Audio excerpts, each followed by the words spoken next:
Smith, and welcome to Idea Sparks. And in our time together, I'm going to give you simple tools that you can use to make your ministry more creative. And that means using creative activities with your leadership teams, with your kids, and with your parents to help people think differently and act differently because of their relationship with Jesus. So to get started, let's think about being creative with your team. Often we gather our leadership teams together or our volunteer teams together, and we want to brainstorm ideas.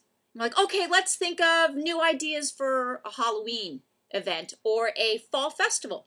And we just kind of start naming ideas. Sometimes we're really successful, and other times the ideas, they really don't come so quickly. Well, there's a reason for that. Just like you have to prime the pump for learning, you have to prime your brain for creativity. And there are certain things that you can do to help your brain function more creatively. And that's what today's talk is about, how to prime your brain for thinking creatively. So here's what you're going to do. This one is called Not a Box. And what you'll do with your team or whoever you want to get as a group to think more creatively and brainstorm some super ideas is you'll show this video first. And the video is called Not a Box. And it's just a book by a woman by the name of Antoinette Portis, and show the video, and then after you do that, I'll tell you what to do next. Watch the video.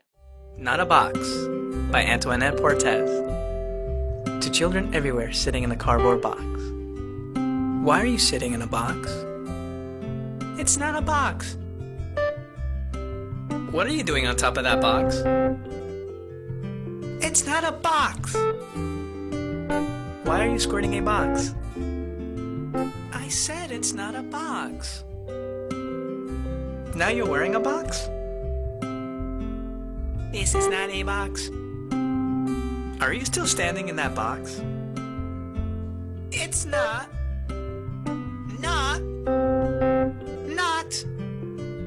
a box. Well, what is it then? It's my not a box.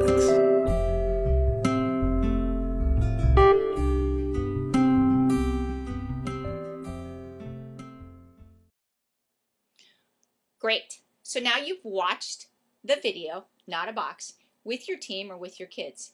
And right after that, you're going to stand and you'll hold up an empty box like this. This is just a copy paper box. You don't need the lid. You can put it underneath it. And then you'll stand up and you'll say, this is my box of props. And then you'll put it down. And you'll instruct people to pull something out of the box of props and pantomime what that object is or what it does. And the group will guess what they're pantomiming. So it'll look like this. This is my box of props.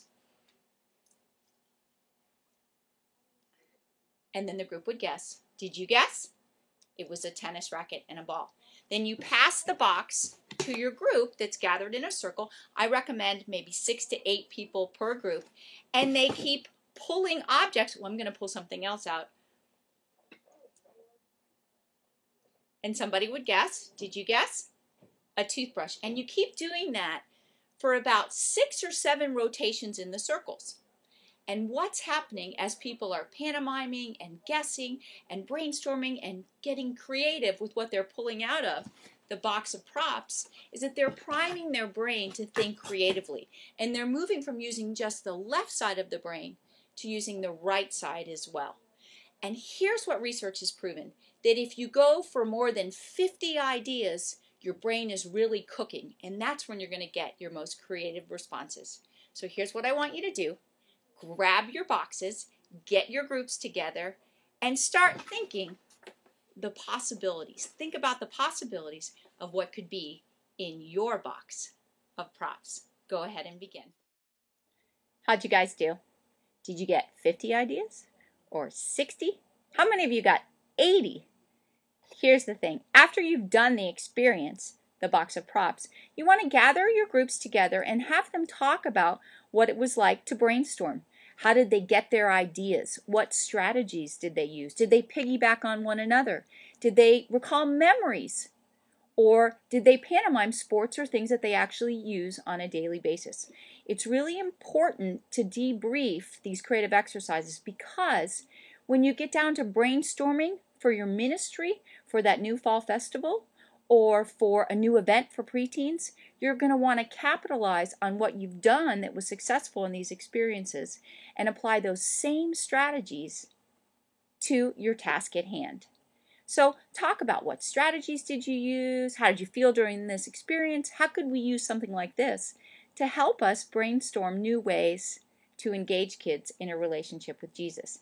Now, every brainstorming activity is divergent thinking. And what that means is that you're coming up with tons and tons and tons of ideas. And there are simple rules that we can follow for divergent thinking.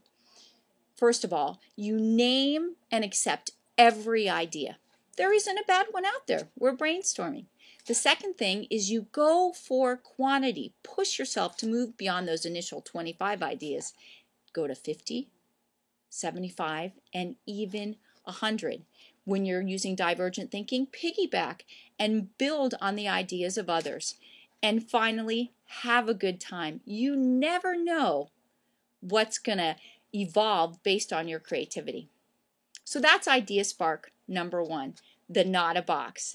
Try it, have fun with it, and I hope that you discover, because of that experience in your ministry, new ways of thinking, doing, and being for Jesus Christ.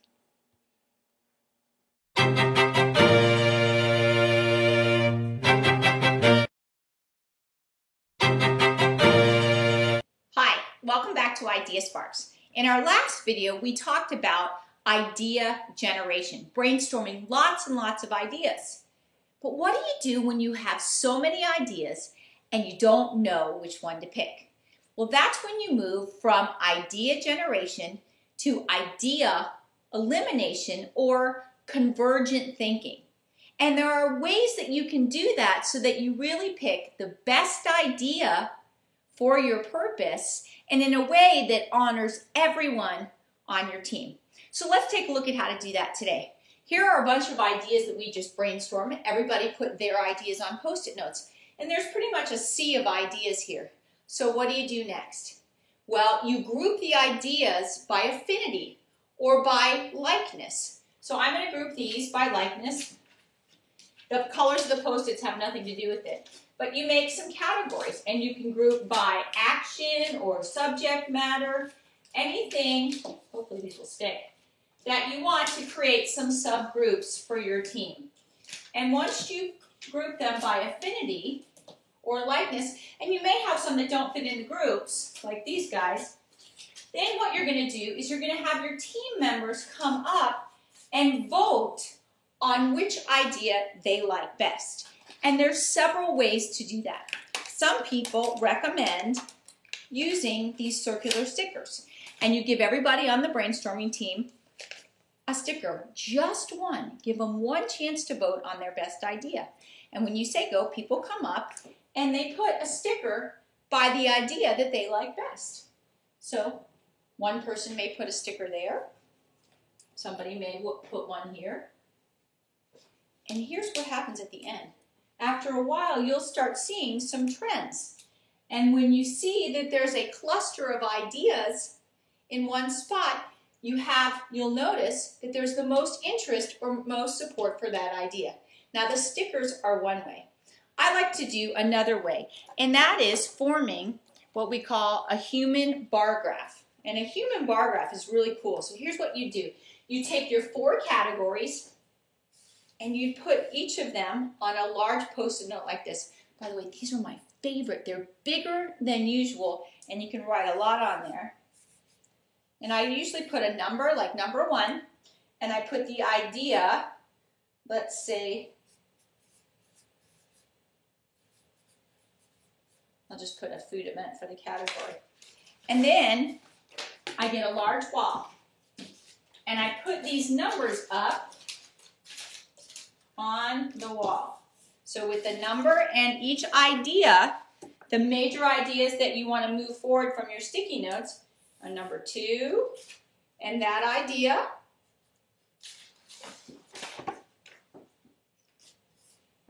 And you're going to allow space in between each of these Post-it notes because we're going to do something really fun in a minute. Idea number 3, and I try to have, well, at the most 5 ideas, I think. And then you would go all the way down 4 and 5. And then step 2 is this. You have your group members get up and stand in front of the idea that they like the most, the one that they support the most, or the one that they find most interesting. And pretty soon they're going to stand in a line in front of each number. And they're making what we call a human bar graph. So if you would take a picture from above, you would see this bar graph with everybody's the tops of their heads. Once people are standing in their lines, have them turn to a partner and talk about why they're standing where they're standing, because that gives them an opportunity to explain their decision.